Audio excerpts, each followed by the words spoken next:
Darkcast Network, indie pods with a dark side.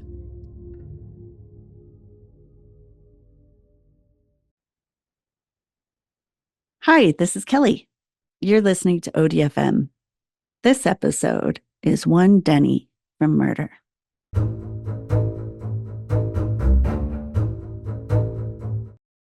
Close your blinds, but open your eyes. Try to get away. He's not here to play. Run. Hey guys, so I am solo again this week. Jen is still on hiatus. Hopefully she can return soon, but for now you're stuck with me. Run. But in this episode, guys, Florida, we're back. We're back to Florida because we cannot get enough of your sunshine and hurricanes. So in this episode, we are headed to Jacksonville Beach, Florida, a place known for its sunshine, surf, and as you'll soon learn, a darkness lurking just below the surface. Yes, Florida. So our story is one of secrets, betrayal, and a peeping Tom with a deadly obsession. Freaking peeping Toms. I don't hear about them too often these days, but I'm sure they're still out there. Maybe they're just better. Ooh, maybe they're online peeping Toms. Maybe that's the new thing, kind of like OnlyFans. Anyway, our story is one of this peeping Tom. We are rewinding to 1998, simpler time.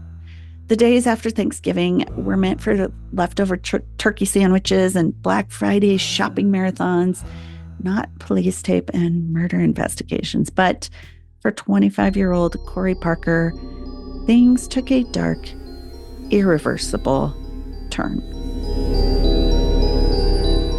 Corey Parker was living her best life. She's a tall, striking beauty from upstate New York, and she had moved to Jacksonville Beach to soak up the sun, work as a waitress, and continue some studies at a local community college. She was the type of person everyone loved. She's the life of the party. She's fiercely independent, and she's always there for her friends. Her favorite hangout was a local spot called The Ritz. Such a 90s name. She would spend her time with her crew, including her friend Amy. Oh, if you had just stayed for that post-baking party, maybe things wouldn't have happened like they did. But we are not blaming Amy. It's not Amy's fault. So the night before Thanksgiving of 1998, Corey baked pies like a good friend would. But after the desserts were finished, it was time for fun. So Corey hit the town with her new pal, Tiffany Zienta, and things were going great until Corey, usually the go-getter, she fizzled out early at around 1:30 a.m. That is not early to me. Late for me is 11 p.m. Oh, good job, Corey. She was a partier. Maybe it was her sixth sense kicking in or just a really bad pie-induced food coma, but she's ready to call it a night. Corey promised Tiffany, you know what, girl, I'll swing by the next day on Thanksgiving, see how you're doing. But when Thanksgiving came around, Corey was a no-show.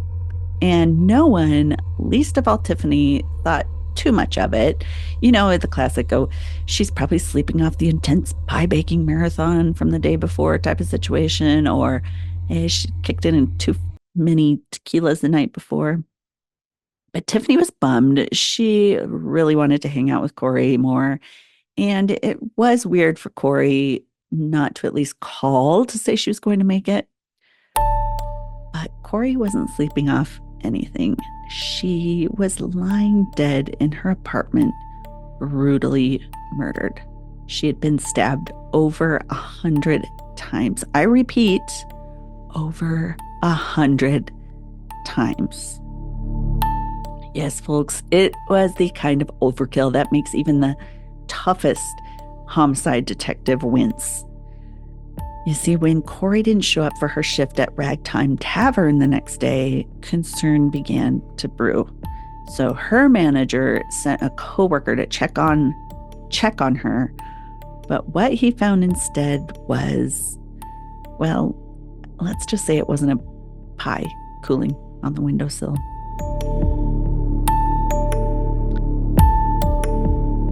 I walked around back, and I saw her foot, her bloody foot through the blinds. I knew something horrible had happened. When police arrived, the scene was straight out of a horror movie.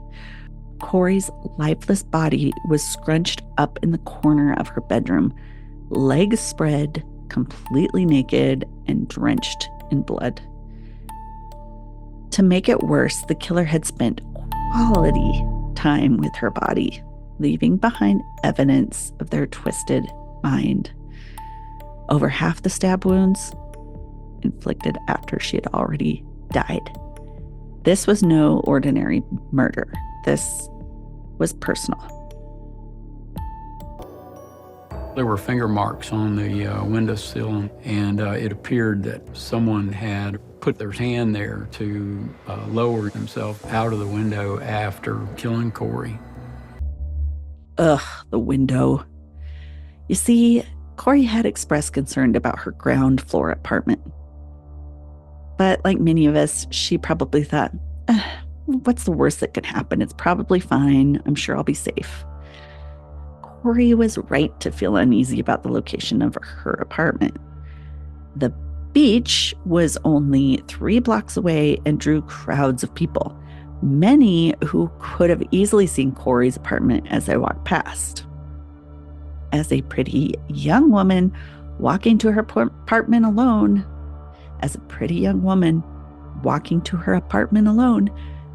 many guys would surely notice. Lots of partying takes place on that beach, which means many people walking near her apartment complex, even into the wee hours of the morning, and that wasn't unusual. From the crime scene, where bloody handprints on the windowsill showed the attacker had entered and exited from Corey's kitchen, police believe the suspect likely to be someone Corey knows. The level of overkill and a familiarity with the area didn't feel like something a rando on the street would have done. Police gathered as much from the bloody crime scene as possible, hoping amongst it all was a trace of the killer. Fingerprints were taken from wine glasses and blood smear, and even hair was recovered. Photographs are snapped from every possible angle to preserve the crime scene on film forever. One piece of evidence that police found interesting was a gold lighter. It wasn't just a regular Bic lighter like Corey had laying around everywhere. This was a gold metal lighter with an unusual insignia, and it was found by Corey's bed. They hoped this would be an important clue later on, and as you'll see, it was. You'd assume in a knife attack, one would use a large knife to inflict the most damage quickly. Here, though, which is almost a little creepier to me, the attacker had used a small knife, like possibly a pocket knife or even a kitchen paring knife, not a big knife. So investigators knew somebody had to know something, and they began to canvass the area. Not a lot of people had stuck around the apartment complex for the holiday, choosing to go to houses of families or friends. So maybe because so few people were around, no screams or shouts had been heard. But maybe no screams were heard for another, more horrifying reason. When Corey had been attacked, she had likely been asleep, and the killer immediately slashed her throat, or rather, stabbed her throat, right in the carotid arteries on both sides of her neck. Those were her fatal wounds. Neighbors did have a key detail to share with police, however. There had been a creepy peeping Tom that had been lurking around and watching through windows as of late. Could this prowler have anything to do with Corey's murder, and who would be capable of such violence? Word of Corey's death spread quickly, and her new boyfriend, David, whom she'd only been seeing for a few weeks, caught wind of it. The two had met at Corey's favorite hangout, the same one she'd been at the night before Thanksgiving, the Ritz. Corey had been head over heels for this new beau, but she didn't know he harbored a rather large, rather salacious secret. The secret didn't immediately make him a killer, but it did make him look a little suspicious. Turns out, dude was married with children. So Corey's boyfriend, hearing about her death, he calls Amy, Corey's best friend, as soon as he hears the news. And he's the one who actually had to break it to Amy himself. It sounded very upset and horrified that his girlfriend had been stabbed to death. At first, for Amy, she couldn't believe what he's telling her. That can't be true. I just talked to her yesterday. She drove as fast as she could to Jacksonville Police Station herself to find out if the story could be fake. She's hoping this can't be real and didn't want to believe it. Unfortunately, police confirmed that it was, in fact, true. So, of course, Corey's boyfriend is interviewed, and he tells him he was out of town at the time of the murders. Police are able to verify that, indeed, he'd taken a flight out of town, he was on that plane, and he was not in the area. So he was cleared of the crime. So now police are back to square one. They do what any good investigator would. They look at every male that lived near her. So in the apartment that shared a wall lived a family. It's a mother with two older children, a daughter of 18 and a teenage son named Joe, who was a bit younger. Hair had been collected from a sock in Corey's apartment, one that didn't match Corey's own hair. However, microscopically, Joe looked like he could have been a match. Hair matching, it's not an exact science though, so it wasn't definitive. Joe is terrified. He's looking like a suspect in a murder, and he's just a teenager, so he's not sure what to do. We know that hasn't stopped some. We've seen some teen killers in our times, in our stories. But Joe, he was questioned at length. He denies knowing how or why his hair could be in Corey's apartment. He never breaks his refusal that this is him. But just in case, Joe's DNA is collected for testing. So next, police turn to Corey's co-workers at the ragtime. They all pointed police to a man that everyone knew was relationship with Corey, the ragtime's dishwasher named Eric.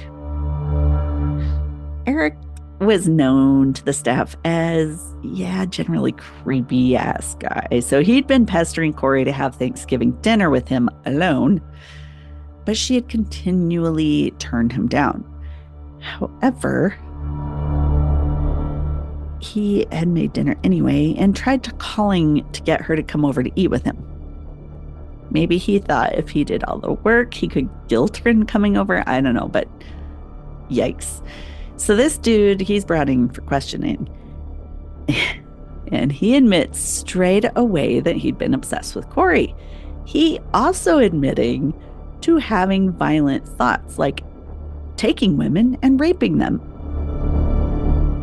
Wow.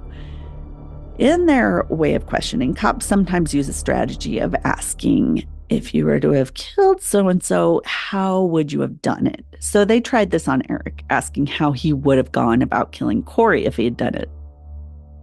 Eric takes the bait and describes how he thought it would be easiest to attack Corey while she was tired and that he would have used a knife to stab her.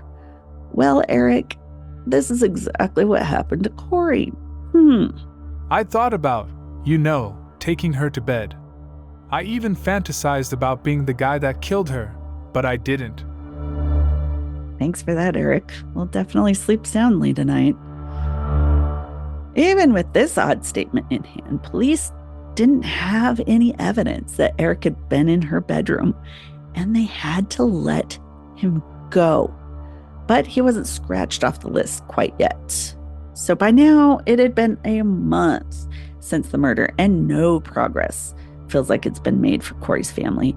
So they decide to offer a reward of $20,000 to try to push anybody to come forward with information. Meanwhile, police have to start their search all over again. So they decide to take a closer look at Corey's friend group. So remember Tiffany, she'd been with Corey at the club the night before Thanksgiving. And there was something she said that raised the eyebrows of the investigators. She told them that she had been the last person to see Corey alive. Could this have been a Freudian slip, actually confessing to be involved with her death?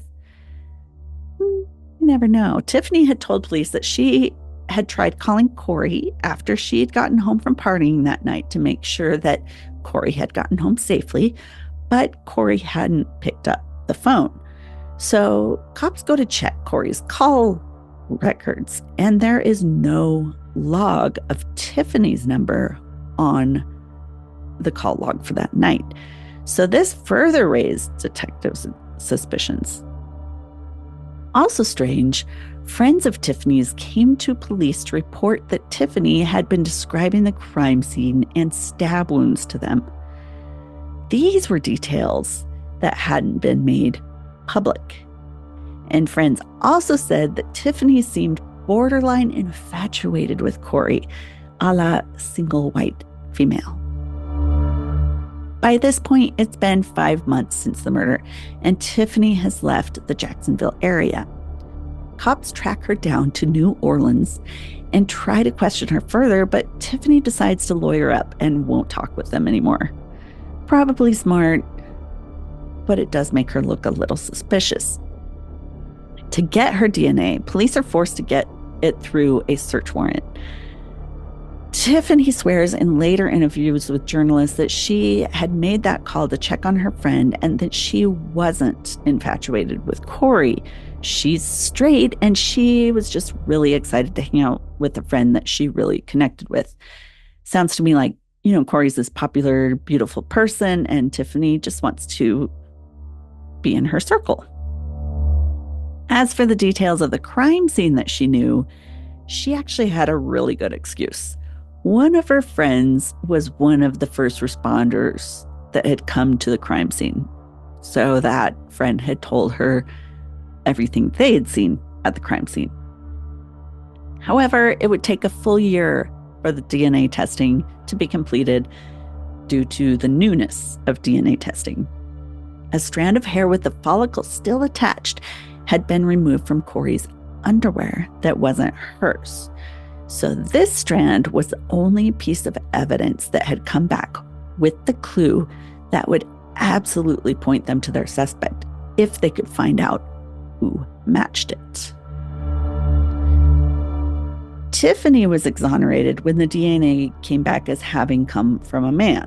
She was relieved, but she's also pretty pissed that police had been so aggressive with her. A local bounty hunter, William Rinsler, had been following the case.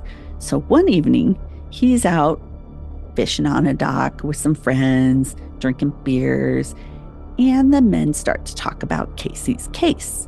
So while talking, they remembered somebody that some of them had worked with at one point. For some reason, it clicked on something in their brains. Enter Robert Denney, the neighborhood oddball and peeping Tom extraordinaire. Some friends described him as emotional, which is code for crying at weird times and staring a little too long.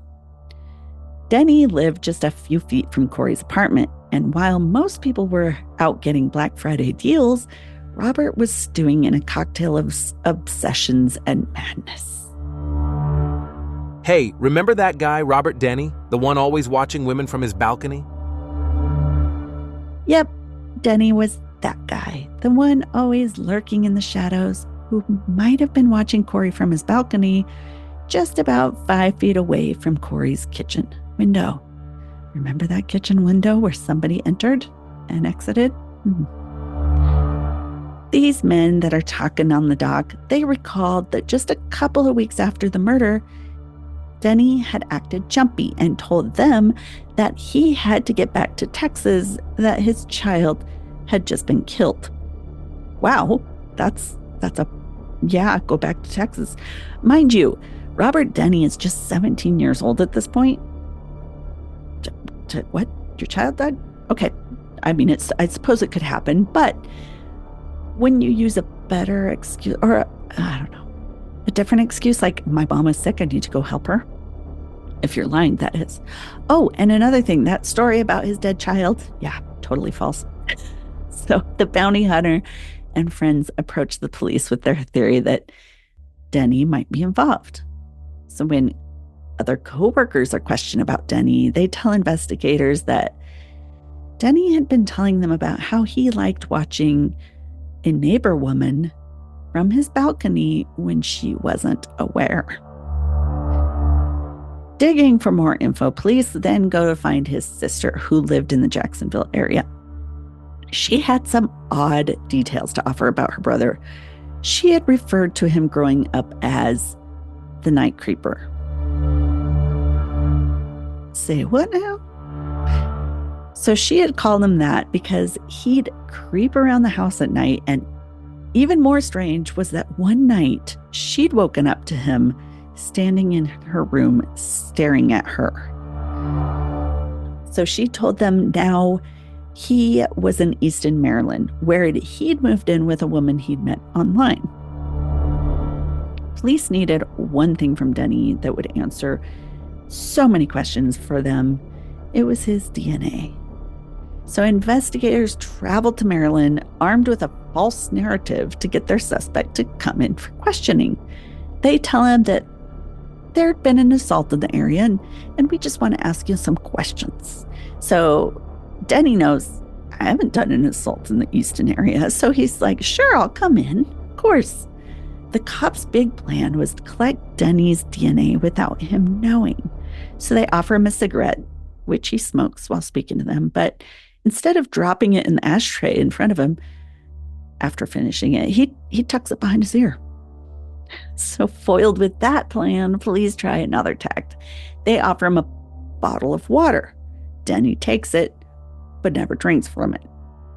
So they give it one last-ditch effort. They have him fill out some forms, give him some envelopes to put those in, and hope, he'll lick them and seal them, right? With his own saliva.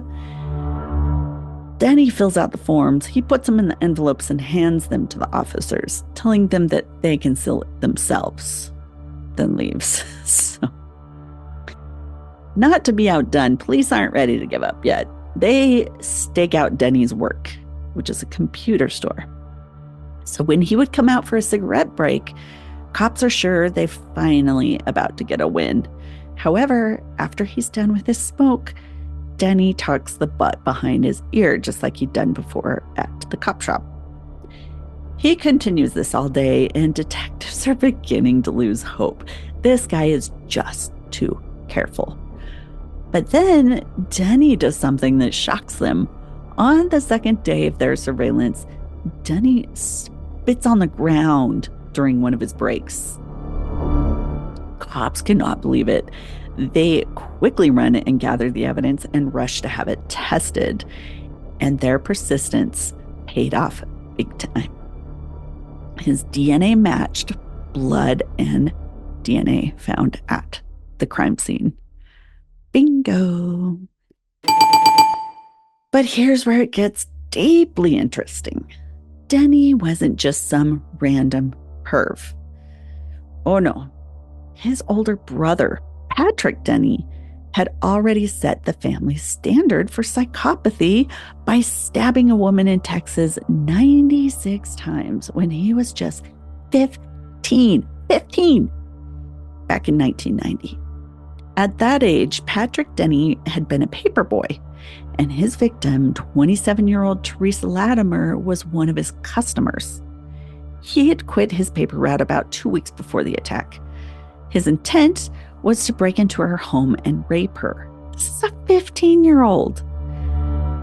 However, when he attacked her, he ended up stabbing her frantically. He was unable to carry out the intended rape. Oh, and remember how a pocket knife had been used in Corey's murder? Teresa had also been stabbed nearly 100 times with a pocket knife. So Patrick had been arrested 9 days after the murder he had done. Turns out, right after the incident, he had called police to say he'd been cut on his thumb while fighting 4 robbers near the murder scene. So this sounds to me like he'd gone home. His mom's probably like, "What are all those cuts, Patrick?" And he's like, yeah, I fought off 4 robbers." And she's probably like, "Well, you need to call the police and tell them." So he did, and it's very unbelievable. Why wouldn't you say one person? Like you got in a fight with one person. No, he had to be grandiose and say 4 robbers because he's such a tough guy. So investigators in that case knew that the killer had been cut in the struggle with Teresa from all the blood found at the scene that wasn't hers. So obviously it was him, and clearly this family has issues. And Robert, he was on a mission to one up his big bro, stabbing Corey over 100 times. So big bro almost made it 100 times with his stabs. Lil bro over 100 times. Family issues. Some big family issues. Fast forward 2 years after Corey's murder. Robert Denney is finally arrested. So while in jail, his former girlfriend visited investigators to answer questions. Remember that special gold lighter I mentioned? Yeah, they showed her a picture of it. She recognized it as the one Robert Denney owned and always kept with him. He had just dropped it at the scene. So after 6.5 years, Denney finally went on trial for the murder. Now here's where things take a turn into, are you kidding me? After nearly 6.5 years of waiting, Robert Denney finally faced trial. And boy, did his defense team come up with some creative theories, you could say. So, do you ever sneeze and wonder where your DNA might end up? Well, according to Denney's defense, that just might explain how DNA got into Corey's apartment. Yeah, they claimed that maybe he sneezed and a gust of wind carried his DNA into her home. Really, folks, an airborne sneeze defense. Oh, but it gets even better. Another theory, maybe a stray cat dragged his blood into Corey's apartment. Yeah, you heard that right. A stray cat doing its best CSI impression, carrying evidence across the courtyard. And as for the hair they found on her underwear, well, clearly it must have just blown in through an open window, like some sort of murder mystery tumbleweed. Despite his crocodile tears in court, he was convicted and sentenced to life in prison. Yet to this day, he swears he's innocent, claiming it was all a police conspiracy.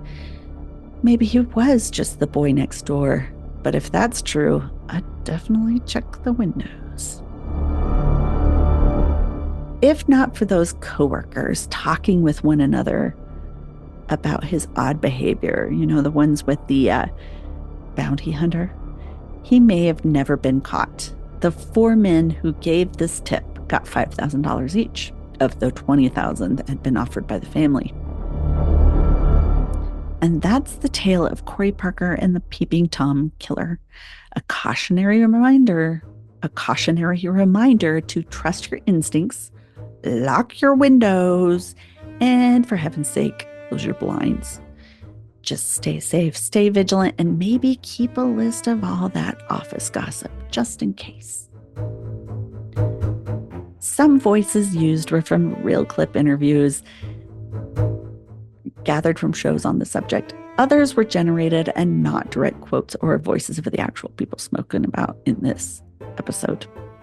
Sources for this episode include the shows Solved, Season 3, Episode 6, The Rivalry, A Time to Kill, Season 2, Episode 5, The Night Creeper, Dateline Secrets Uncovered Rear Window. Thanks again for listening, and we'll be back next week with another episode. Thanks for joining us for another episode of ODFM. ODFM is hosted by Kelly DeVries and Jenna Swanson. Editing and production is by Kelly DeVries. Theme music is by Eric Swanson. For images from each episode and more, follow us on Instagram, Facebook, and TikTok with the handle ODFM Podcast. For video episodes, subscribe to our YouTube channel by searching for ODFM Podcast. If you are looking for more content, chances at prizes and more, become a Patreon fan at patreon.com/ODFM Podcast.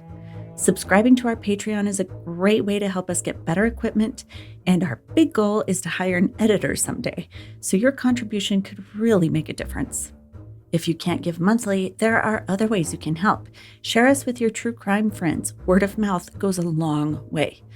Or you can give us a one-time contribution through buymeacoffee.com/ODFM podcast. We appreciate your support, and someday we hope to make ODFM our main jobs with your help.